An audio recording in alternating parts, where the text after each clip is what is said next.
rained here last night too. It's like a cleansing of the earth. It's so beautiful. And the smells, Lynn. Oh my gosh, after the rain.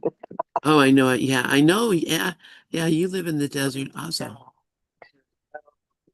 Like a cleansing of the earth. It's Why so am I beautiful. And the mute up on smells, it? Lynn. Oh my gosh, after the rain. All right. Oh, I know it. Yeah.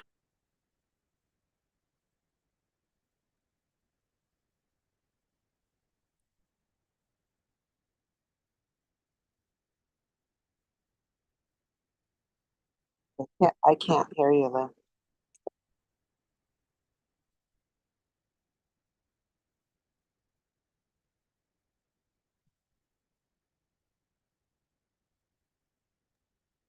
There we go. I had to close off the sound. That's one thing. There's so many little things that has to be done to make this thing work. Is my camera light on? No, my camera's not on. Anyway, good morning, everybody. We're here with Michale, and I'm not sure. I think Karen might not be here today. Is No, that she's not going to be here, Lynn. But okay? everybody else, we have a lot here, and so we're going to have a nice sharing. Oh, absolutely. I love it. All right, so let me get my Kindle library up and go and find our book. We're here with a beautiful group of people, and we are reading the book Forgiveness in Jesus by Ken Wapnick. And why is it not logging into my game at all? So it's telling me how to. That's not what I want. I don't want to really know how to, apparently, or maybe I don't know how to because obviously it would be opening if I did, right? Uh, but yeah, I'm just having such a good time here with my son and grandkids, and uh, it's just amazing. Why is this doing this to me? I don't understand. Uh, why it's not just bringing me into the Kindle. Keeps trying to take me somewhere else. All right.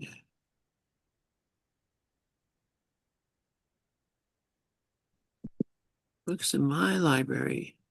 That's what I'm looking for.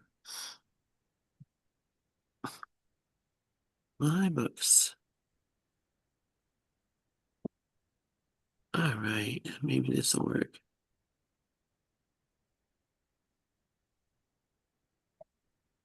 I'm so sorry, you guys. I can Wapnick. How about if I do that? That's okay. While you're doing that, we can talk amongst ourselves That's right. And and we can also, concentrate. there we go. And also, um, there we go. It's making me go through. It's making me like I'm going through the back door into it. There we go. Anyways, yeah, so go ahead and pray us in and we'll get going. Good morning, everyone. Good morning, Lynn, Deb, Dove, Mickey, and Robert, and anyone else who's here.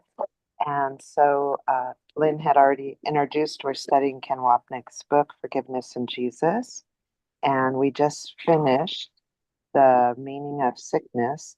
And we're on chapter 3, Forgiveness of Injustice. And so before we pray us in, I'm just going to let you know that today we're going to be going over chapter 3 under Forgiveness of Injustice, false versus true healing, magic versus the miracle. And Mickey, would you like to pray us in? You did such a beautiful prayer yesterday on your opening of your class. If you wouldn't mind praying us in. Sure, I would be delighted to. Okay, let's all take a breath,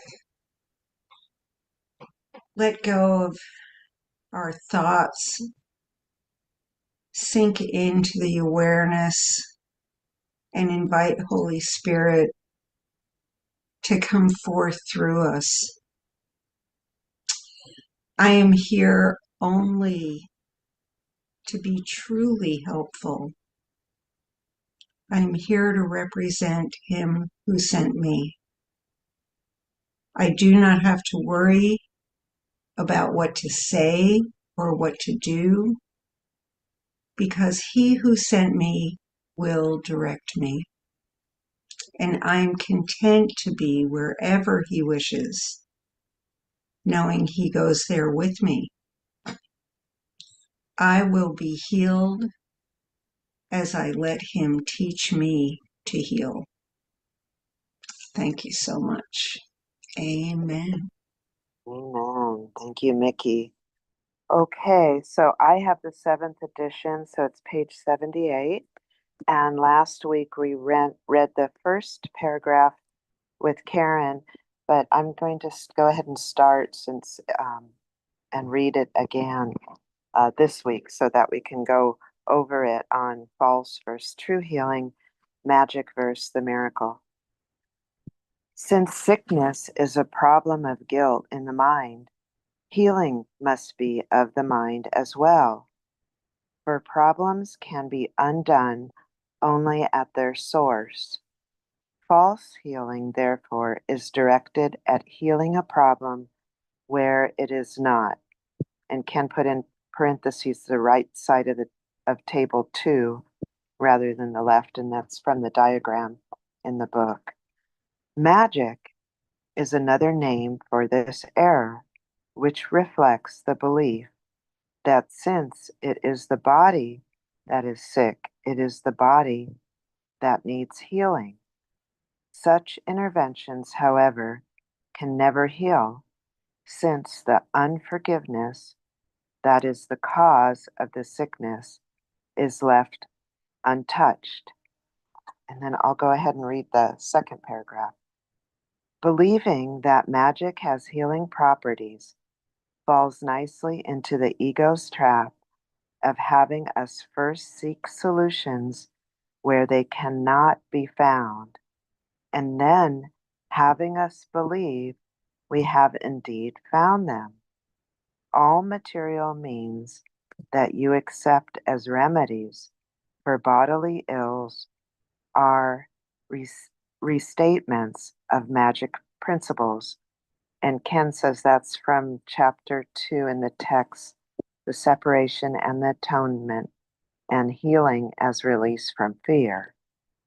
This would include not only traditional forms of magical treatment, such as drugs, surgery, and rest, but also many of the New Age techniques of acupuncture, massage, special diets, vitamins, exercise, aura manipulation, laying on of hands, repetition of certain prayers or rituals, forms of breathing and meditation, etc. All of these focus on the body in some way or another. So this is a good place to stop right here. And I've been watching Ken Wapnick's class this past 2 weeks on pathways of forgiveness. And he says there that the course is all about undoing and forgiveness. And all of these, although they work on the level of form, they don't work because they come from an illusion. They are working on the level of the illusion, and they don't work on the true healing, which is coming from the mind. And it's that looking, lifting that veil to the hidden guilt, the guilt and the fear. So, I mean, they are helpful. So, and, if you need medicine, definitely take it, but it doesn't go to the true healing. So would anyone like to comment on this? I see Mickey's hand is up, so it's really deep here. Thank you, Mickey. Please go ahead. Yeah, I'm so glad, first of all, that we're not going to condemn anyone for doing whatever they need to do to make the body feel healthy or well or better, or at least better, um, because that just adds to the guilt, right? And but I'm delighted that you brought up fear as well, because last night I was in another group and we were reading the section "The Fear of Redemption," and there's a line in here that is perfect for that feeling of fear. And also, we have to understand that the guilt and the fear, or rather, illness, and whether it be physical or mental, is just keeping us grounded in this body and this personality. That's its function. And the fear is beautifully said in this one sentence. It's so this is chapter 13, section 3. I'm in paragraph 2 and it's sentence 6. You realize that by removing the dark cloud that obscures it, and the it is our memory of God. You realize that by removing the dark cloud that obscures it, your love for your Father would impel you to answer his call and leap into heaven.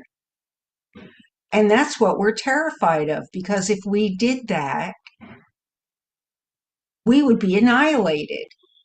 This body and this personality would no longer exist. And so we're terrified of that. So of course we're going to, you know, cloud it over. We're going to cloud over that memory with illness and with just feelings of fear and guilt and whatever else we use to remain here safe in the body. Anyway, I just thought those two went really well together. Thanks. Oh, thank you, Mickey. That was wonderful. And yeah, I mean, we're not here to condemn anyone else. That was beautiful, and the fear. And I really like, it's comforting, it's kind, and that's what we have to be with everyone, including ourselves, is kindness. I mean, kindness and compassion. That's really what's needed in this illusionary world. I see Deb's hand is up, so please go ahead, Deb. Hi. Um, I'm not here to condemn anyone, but when you read that last paragraph, you used the word magical for medical, which I think is so apropos. And last week on one of these meetings, I recognized that my thinking was the pills and potions and the magic thinking of what would cure me that's outside myself was I kept trying to eliminate that thinking in my mind and trust only God, love only God, just Father, be healed by God, knowing I am already healed in God. And it was last week that I realized that the word magical for all the pills and potions, it's also magic that I think I have an illness. The the same, it's kind of like always I, I always have seen what I believe to be God outside in the beautiful nature, in the smells of rain, and all the things that we enjoy so much. But I would not see God in the garbage and the filth and the destruction. And so this was that magical thinking that there was something that was better than another, or one way versus the way of God. Is I never know if I'm entirely making sense, but I am just opening up and sharing. And I just loved that little, as they called it, Freudian slip from medical to magical. Thank you guys. Thank you, Debbie. That's funny. So I appreciate that comment. I didn't even notice that I said magical instead of medical. I guess it was meant to be. That's so funny because I'm in the medical field. So that's hilarious. But yeah, it's all magical potions. And I love how you brought up the rain. And Lynn and I were talking before class started. She said it's been raining in Colorado for 4 days and just beautiful, and the smells and she's gonna, I guess, go out in the desert and camping with her son, which is really beautiful. And here in Arizona, we really missed the rain, and we had rain last night. We had some thunder and lightning. It was gorgeous, and it does bring you closer to who you really are. Your God, you can see God in everything. God is in everything I see because God is in my mind. And the worms come up for the birds, and the birds are happy and they're picking on the ground. And there's just a lot of joy when there's the beauty of nature. And it helps also to silence your mind. And it's a form of a magical potion too, because it's grounding. Some people go barefoot, and that it assists them. So it doesn't mean, which Ken will be getting into in the next paragraph, that he uses the word in the next paragraph, that it's evil or anything, and that if someone's he says that if a person's fear is so great, of course, it's helpful to use this. So thank you for that. And thanks for letting me know about the Freudian slip. I guess it was meant to be. And I see Lynn's hand is up. So Lynn, please go ahead. All right. Can you hear me? I can hear you great. Okay, great. All right. I had to redo some things with this little microphone, but it's so yeah, the issue is not that we believe in sickness, but the issue is that we believe that we're the body. And we believe that the body has power. And the power that the body has is enough to knock you on your ass and actually, kill you according to the world. The body itself is as an entity that has really no power, and yet which is all powerful in our lives. And when you're sick, how it takes over your mind and makes it even almost impossible to get centered or to be still. And so the lessons that we go through so often here, I'm not a body, I am free, I am still as God created me. That is the real medicine. No matter what the other part of it may be, but it's not a medicine of denial. I'm not denying I'm the body. I'm recognizing that I'm not the body. And that's a completely different thing. So, yeah, and Bob says true healing comes from uh, the transition from faith to knowledge. And, that's really what we need to look at, not this, oh, it's a mistake to use, it's magic or whatever. That is equally a mistake to look at it and make a definition of it, give it a power or say that it's powerless, whatever it is. The whole problem is the belief that we're something that we're not. And so, as long as I believe that, and how strong these beliefs are, but as we've often said, the minute I recognized that there was no such thing as Santa Claus, my belief in Santa Claus went away, but the belief in the magical character that was going to come here and give me things and fix things and make my problems better, that was still there. We may not call it Santa Claus now. We might call it the doctor now, or we might call it the teacher now, or we might call it mama now, or whatever it is. But the whole thing is that it is, again, a affirmation of what I'm not. And so that's why we're given so many affirmations to tell us I'm not that. I am as God created me, still as God created me. So that it's grounding ourselves in the reality of what we are, the knowledge, as Robert puts it, to what we are, that actually will bring about the healing. And it doesn't say that it's going to take away my cancer or my asthma or my, my these things that are going. Doesn't say it's going to take that away. it's going to make me recognize that that's not what I am. And, that doesn't mean I'm not walking around going for, my treatments or whatever. I just am recognizing that that's not what I am. And so that's the hardest part of this.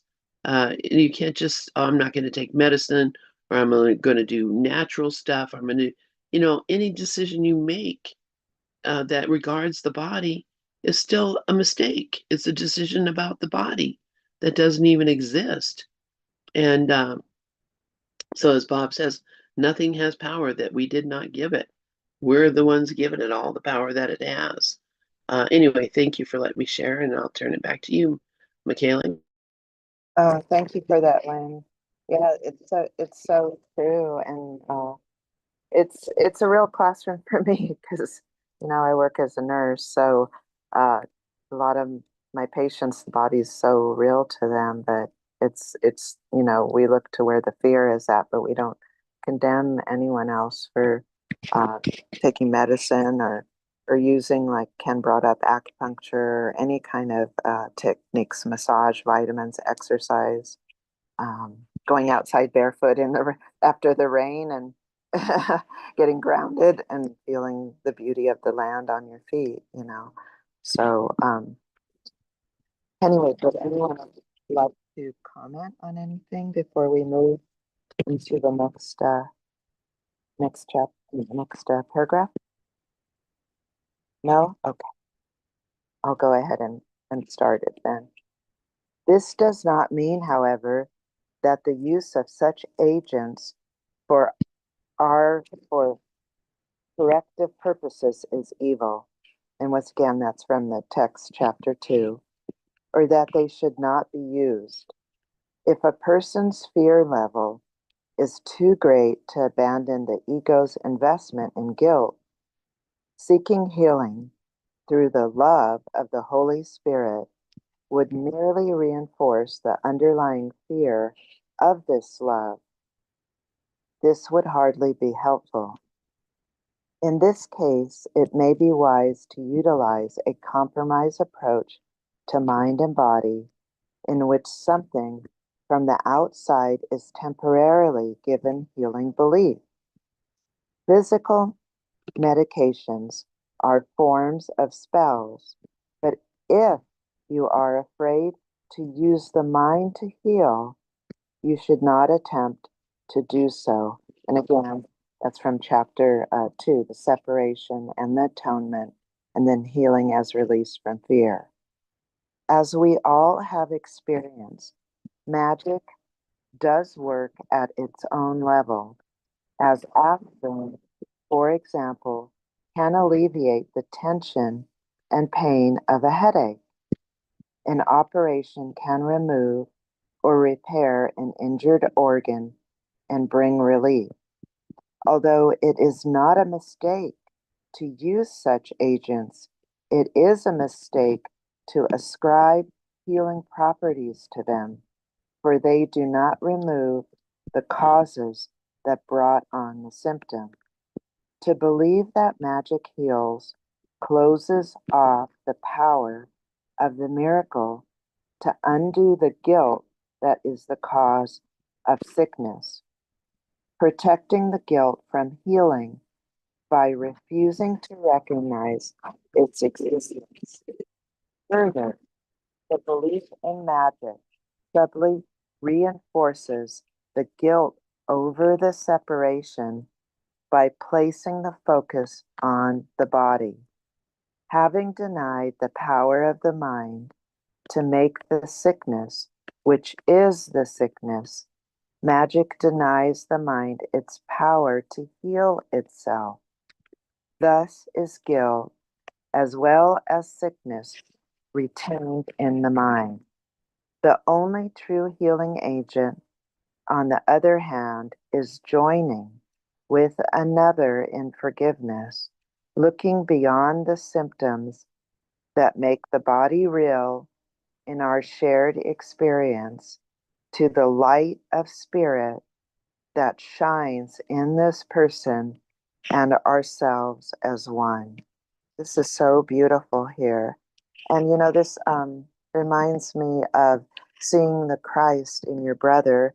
And yesterday I was listening to Mickey's class, which was your sharing, Mickey, was just so exceptional. And how it came to you, you are the Christ. And Tar Singh has had two cassette tapes out that went into that state also, called What is the Christ? And it's seeing the Christ in your brother. And that also brings up here in this paragraph that magic denies the mind its power to heal itself, and as thus is guilt as well as sickness retained in the mind. The only true healing agent, on the other hand, is joining with another in forgiveness, looking beyond the symptom. And so that is part of the Ho'oponopono prayer, that clearing process. And also, it's part of that clearing process that Sandy and Robert uh, go through in her book, I Just Want Peace. And it's also joining with your brother in forgiveness. So forgiveness is the way, and it's seeing the Christ in your brother. And it's just beautiful. Forgiveness is everything. And once again, in Ken's video, it was the second class that he gave in Temecula when he moved from New York to California with the foundation and with Gloria. And so this was Pathways of Forgiveness. And it's just beautiful. And he says in there the whole, because he kind of is going over more almost like really slowly taking you through a process. And he says the course is about undoing and forgiveness. And here he mentions that the forgiveness is joining with your brother, looking beyond the symptom that makes the body real and joining with your brother in forgiveness. And that's also to see the Christ in your brother, which is what you had brought up yesterday, Mickey. So thank you so much. Would anyone like to comment? I see, Mickey, your hand is up, so please go ahead. Lynn had her hand up first. Okay, Lynn, please go ahead, and then Mickey. Thank you, Mickey. Thank you. Thank you, Mickey. Thank you, Michale. Yeah, wow. So just reminding us that I think it was last week that we read where Jesus tells us in the Course, no one is sick unless another person or another mind agrees with them that they're sick. So that brings in that whole thing, that whole power of the joining that is not really emphasized in any other uh, any other spiritual treatment that I've seen. That says, I'm not sick unless you and I both agree that I'm sick. And so when you and I come together and forgive that sickness, then healing can occur. But that's why he's emphasizing so much that only true healing agent is joining with another in forgiveness, because it's only the only thing that makes us sick is joining with another in that belief in sickness. So I just wanted to bring that up, and thanks. And Mickey, go ahead, Mickey. Yeah, I had an experience. Thank you, Lynn. Yeah, absolutely. You know, it's not even just agreeing verbally or thought wise. It's the knowledge in our minds of what we truly are. And last night in that group where I was reading Fear of Redemption, we had a conversation about all the people we love to hate, all the people we think are doing bad things right now, or the people we think are um, not kind, and those who we have judgments about. that, and I told them the story of the experience I had last week and what I said about it this week. And I said that the Christ that is in each, the Christ is no less in the people we think are doing bad things than it is in us. The Christ, they are also the Christ. You know, when I had that experience, the thing that rang out truest in my mind was the phrase, we are the Christ. All of us. We can't leave anyone out. And when we see someone thinking or saying or behaving other than we think a nice person ought to, we have to think that they're or is sick. The Christ is them just as much as we have the Christ in us. The Holy Spirit and the right mind is just as much in everyone else as it is in us, and we all are equal in that. You know, we might think someone, you know, who's homeless and sick and, you know, has has substance abuse problems and is lying in a gutter somewhere doesn't have as much of the Christ in them as we have in us. No, no, they probably have a little bit more because they need it. Anyway, it's yes, joining. That's true joining. You know, not with words and not even necessarily with thoughts, just with knowing. Thanks. Thank you, Mickey. Thank you, Lynn.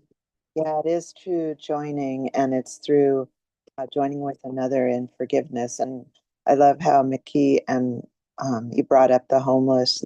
And I had to go to, I had a little experience this past week. I had to drive into downtown Phoenix, which is, uh, we have a big homeless population there because the weather's warm a lot. So there's a lot of them are living on the streets and in tents. And so I was at a stop sign, and there was a gentleman that I think he was homeless, and he was at a bus stop, and he was just going off in profanity. And so I had my windows down because of the rain. So uh, it had rained. It wasn't raining at the time, but the air was so nice. But I noticed that the ego was trying, sneaky Pete. Pete was there, and it was saying all these fear things. And then I just joined with my brother. I just joined in forgiveness, and I just asked for help. And of course, my doors were locked. It's like Ken says, you don't let a kleptomaniac into your house. I mean, but I had to join with my brother. And so it was a really nice experience that I went through my classroom there. So thank you for sharing that. So it showed my fear. It showed the fear. And I would just step back. That's not a part of me. That's not me. That's the ego. And in Ken's class this week on pathways of forgiveness, you know, he brought up that it's like the pane of glass, and it shatters, and that each fragment is different. So each fragment of the glass is different shapes. Some of it splinters, some of it's shards, some of it's in bigger pieces. But each fragment has the memory of it, even though it's different on the level of form. It has retained that memory of the memory of God within the mind. So he brought that up towards the level of form, and that all of us here on the solutionary planet, you know, we have retained that memory of God within the mind, and that's also the Christ, which you had brought up, Nikki. So thank you. So would anyone else like to comment on this before we go into the next paragraph? I see Mickey's hand is up, so please go ahead, Mickey. Yeah, I wrote it in the chat, but I just wanted to say it for anyone who might be listening later that that's a cue for me to start doing Ho'oponopono. Whenever I run into a situation where fear comes up like that or discomfort because of the actions of others, I find it very calming for me and probably for them to do, a few rounds of the Ho'oponopono prayer. So that might be helpful for somebody somewhere. Thank you. Yeah, I believe it is. And like when Lynn had posted the video on I think you, Lynn, on the Honopono, he said it's a clearing that takes effect with that. It's so, so helpful. It's so helpful, and it's on forgiveness and love and apologizing, and that's for the wrong thinking, the fear. I just love it. Thank you, Mickey, for sharing that. And I see Lynn's hand is up, so please go ahead, Lynn. Yeah, thank you, both. Thank you. This is really great. And it just reminds me of something that, I honestly fail at this more often than not, but I'm not sure. I don't know. Maybe not failing at all. It may be absolutely perfect. But I purposely attempt to put myself into a place of peace and stillness. And in any situation, wherever I may be, and under any condition, I want to be that. And this, I'll say this to myself: I am a calm center of peace. Nothing that is outside of me can touch me.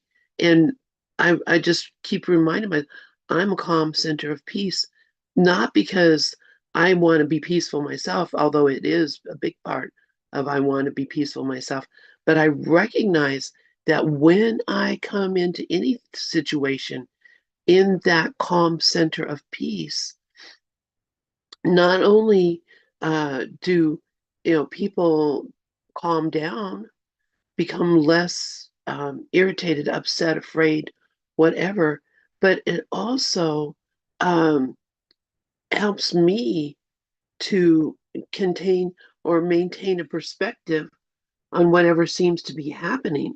So it just catching myself when I'm on the verge of reacting, catching myself when I feel that something rising up in me, that ego upset or fear coming up, catching myself at that point and reminding myself that I'm here only to be truly helpful.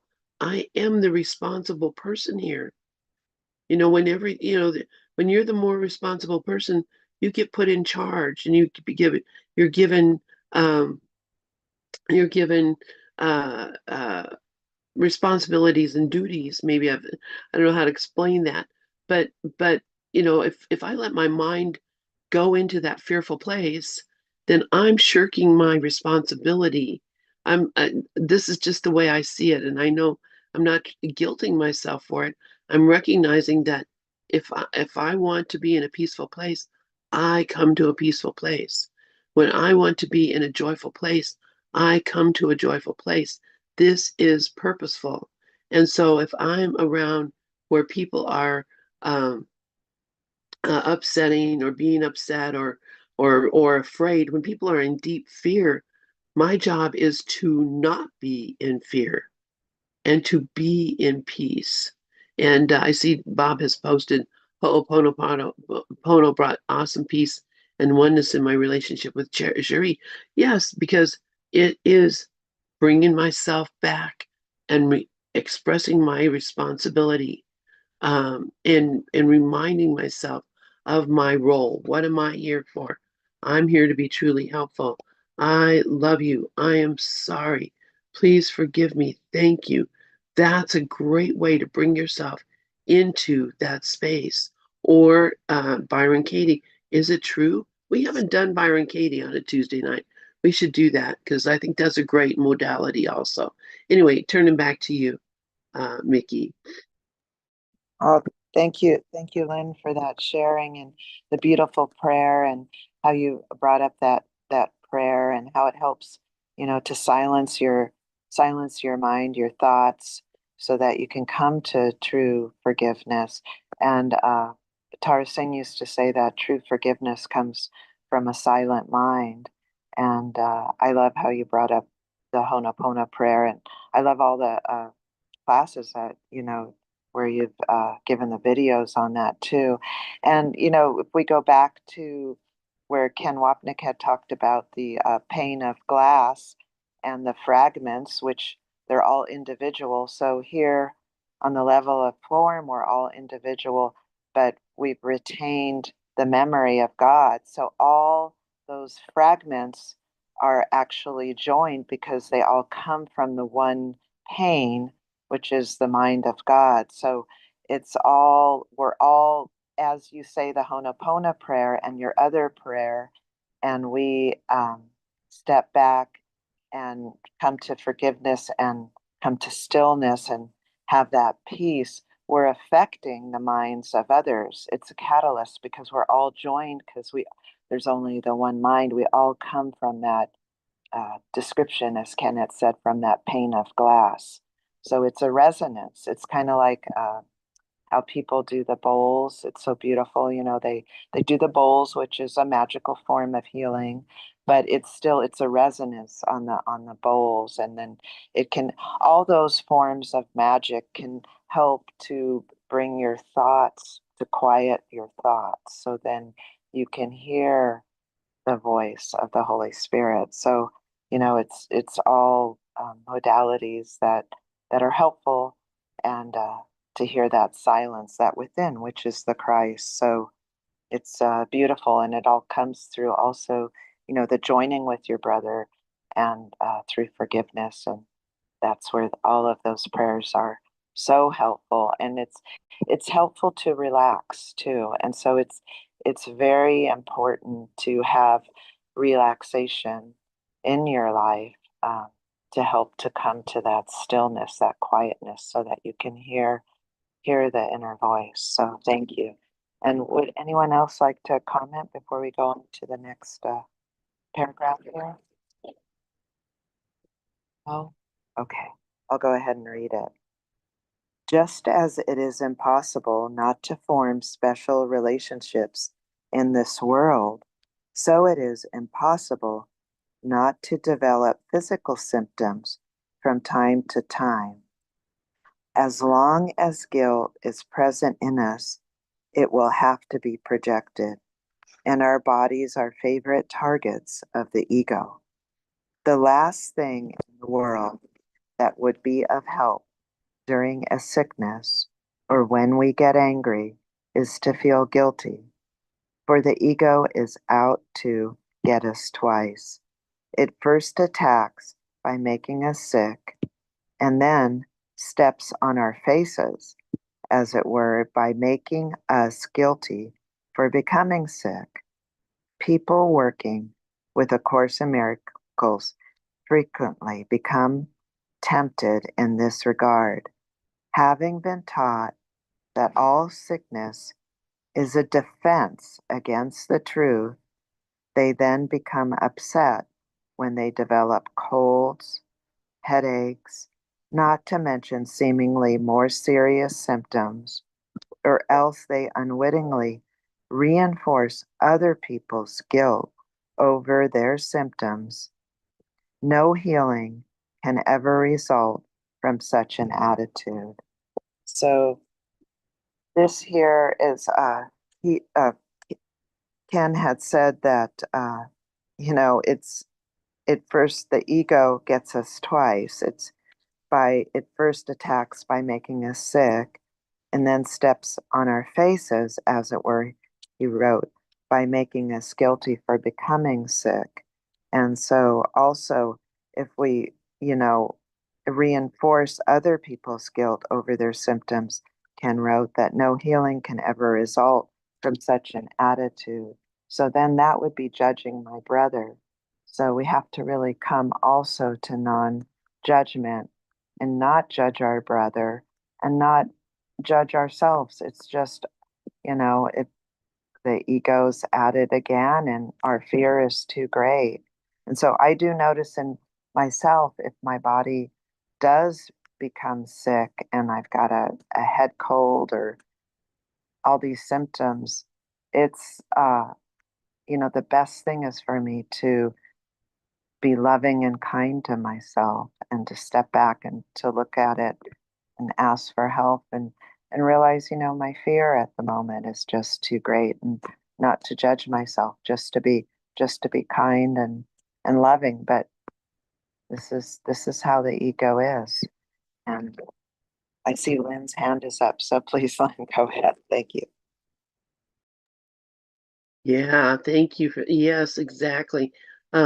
Just to recognize that, I'm the patient too, and to be kind to myself. What I notice, this is something that it's not necessarily to do with the body, but it is. But yesterday, a lady came over to the house who is my daughter-in-law's mother. She's a really manic, really manic.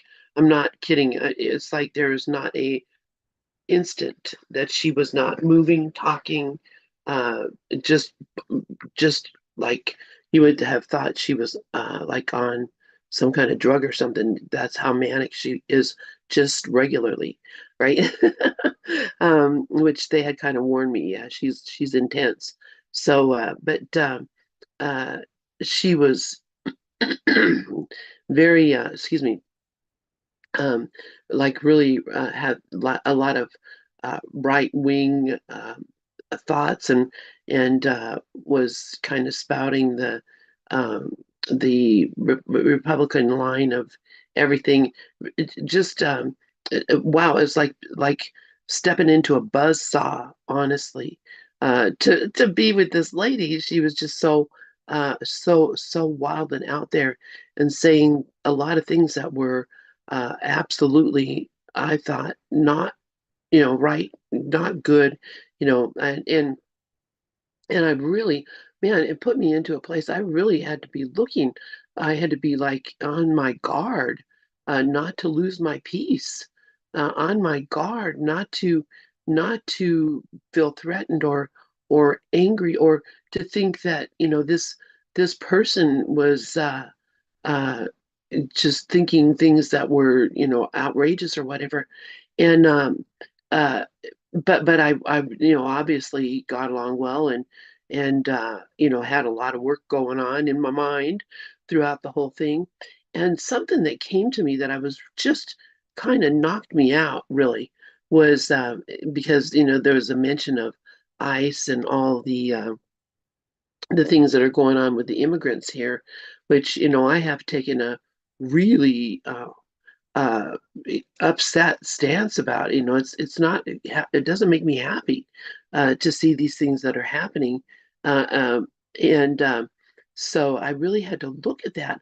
And what suddenly occurred to me was that the people that are doing all the things that I disagree with are all just such innocent people. They have no, they're just so unaware of their own selves, and and they're and I recognize that at some point, and even right now, even while they're doing the things that they're doing, ripping babies out of their mother's arms and throwing men, into horrific places and all, the, how guilty those people feel for doing those things because they know in their heart, because they've been trained their whole life, that's not right. Um, but they're doing something that's basically in opposition to their heart, what their heart feels, and how guilty they must feel, and um, how painful it is for them. It's a painful thing to be in that situation where you're doing things that you know are not right, but you do them anyway because of some other compulsion, because of some deep fear, or because it's your job and you're getting paid to do it. Like the Nazis during the war that said, it was the government, it was a whole thing. We just recognized I'm not responsible. It's my job. I'm doing this. It has nothing to do with me. Anyway, um, very like a lot of really looking at a lot of stuff yesterday and last night. And so last night after uh, she was gone and we were talking and my son was like, I just don't know what to do about that lady. I don't know what to think about her and I love her and she's cool and great and everything, but it's just I'm really uh, conflicted about this, how to deal with this person, my mother-in-law, basically. And I recognize, I said, what it is about her, she is so totally innocent that she is totally unaware of her own self and her own thinking and her own actions. And that's, first off, probably really painful. And she doesn't even know why. And more than likely, the reason that she's so manic is because she's, in this conflict in her mind. And I really, I ho'oponoponoed her, because I just wanted to see, that this person could be saved or this person was saved. And I don't even know how to describe all that stuff because it sounds like I'm being really judgmental. And yes, I was being really judgmental, definitely. But but but yeah, those judgments were there anyway. This just pointed them out to me. Anyway, gosh, I'm taking all your time. I'm going to turn the mic back over to you, Mickey. But thanks for letting me share. It's just that, this it's a decision. The whole thing is a decision. And, we just have to decide, what do I really want? And once you know what you really want, then all forms of sickness will just drop away because you recognize that only what is helpful will remain. Anyway, back to you, Mickey. Oh, I love your sharing, Lynn. Thank you for sharing that son, with your son's mother-in-law.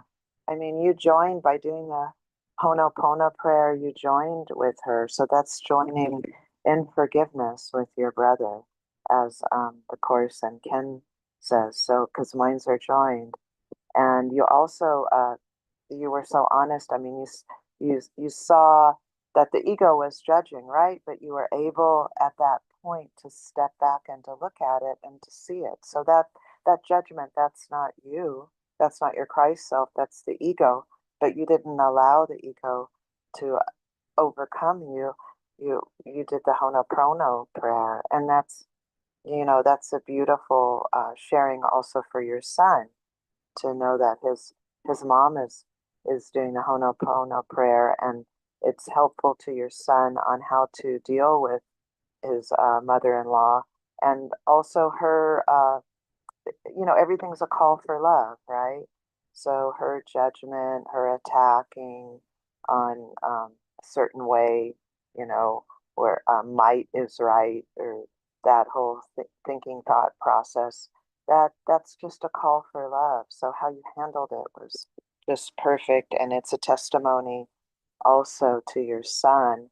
And through that, because minds are joined, you're contributing to the healing that comes from the mind. So thank you for that. That was beautiful. I see Mickey's hand is up, so please go ahead, Mickey.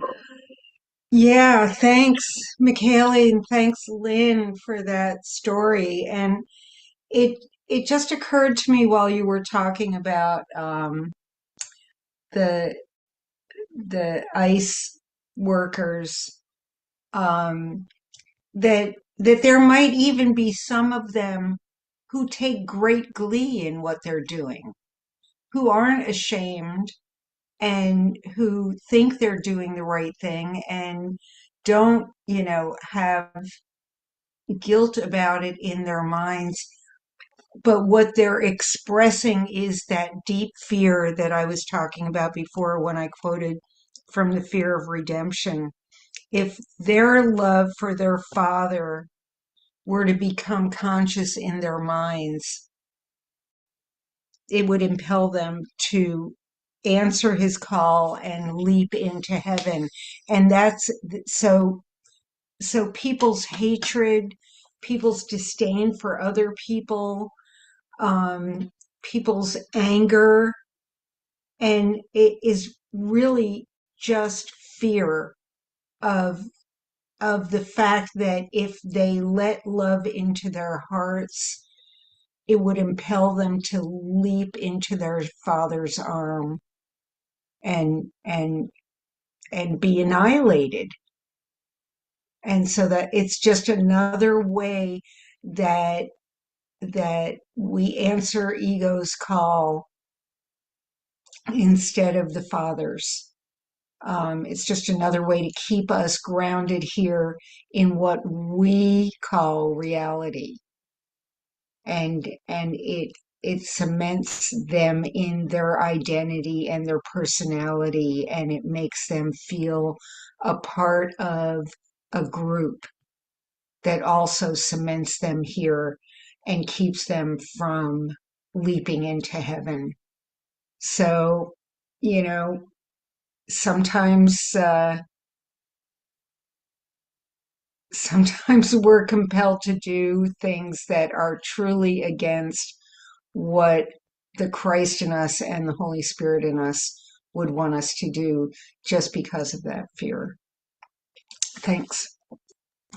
Thank you. Thank you, Mickey. Thank you, Lynn, for bringing that up. And yeah, it comes from fear, and then it's unveiling that to the guilt. So, but forgiveness is the healing, true healing in everything. So thank you for sharing. I don't see any more hands up, and we are 1 minute over the hour. So let me see if we have anything in the chat. Um, and then I'll go through the prayer. Clearing my mind, Robert wrote, undoes the belief in an out there. And then Robert wrote, Honopono brought awesome peace and oneness. And oh, okay, Lynn already read this, in my relationship with Sherry. So Robert also wrote, only I can undo what I have also made. So we'll end it here. And so next week I won't be here. So but Karen will be here. So we'll end it here on the paragraph on what is helpful when sickness appears to strike is to see it as our call for help. So that's on page 79 under false versus true healing and magic versus the miracle under chapter 3, forgiveness of injustice. So I'm going to end it with a prayer from the Course this Friday. Be in my mind, my Father, when I wake, and shine on me throughout the day today. Let every minute be a time in which I dwell with you, and let me not forget my hourly thanksgiving that you have remained with me and always will be there to hear my call to you and answer me. As evening comes, let all my thoughts be still of you and of your love, and let me sleep sure of my safety, certain of your care, and happily aware I am your son. Thank you, everyone. Happy Friday. Thank you, everyone. Thank you, Michale. And let's see. I'm going to go ahead and close this out. If you want to grab that link that Robert just put in the chat, please do so now.